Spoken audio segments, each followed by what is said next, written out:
Recording studio Ekangar सराय presented by किसका films. बारे जाही दियावा मंदिरवा त गोड़ावा लागोही, बारे जाही दियावा मंदिरवा त गोड़ावा लागोही। ये छौड़ी साचे सचे बताई हाँ मैया से कौची मांगोही, छौड़ी साचे सचे बताई हाँ मैया से कौची मांगोही। आड़ा हुल्ला के फुलावा तोड़ेला भोरावे जागोही, आड़ा हुल्ला के फुलावा तोड़ेला भोरावे जागोही।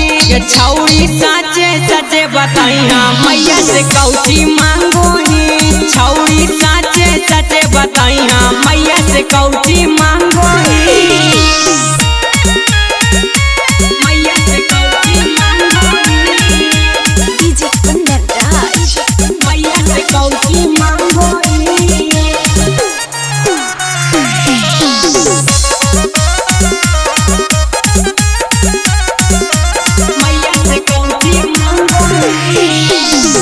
हमारा से कह दे अपन मानमा के बात गे, के करला करो ही छौड़ी नव दिन नवरात गे,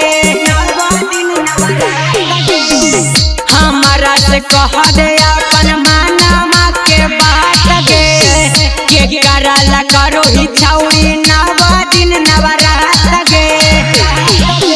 पूछही आउ जब बतिया तो हमरा से दूरे भागोही, पूछही आउ जब बतिया तो हमरा से दूरे भागोही। ये छौड़ी साचे सचे बताई हाँ मैया से कौची मांगोही, छौड़ी साचे सचे बताई हाँ मैया से कौची मांगोही। मैया से कौची मांगोही, डीजे अंदर राज मैया से कौची मांगोही। मैया से कौची मांगोही। किसका रिकॉर्डिंग स्टूडियो एकंगर सराय। हमारा त लगा हो छौड़ी मांगा ही सजाना मांगे, एही से गे छौड़ी करो ही मैया के ध्याना मांगे। हमारा त लगा हो छौड़ी मांगा ही सजाना मांगे, एही से गे छौड़ी करो ही मैया के ध्याना मांगे।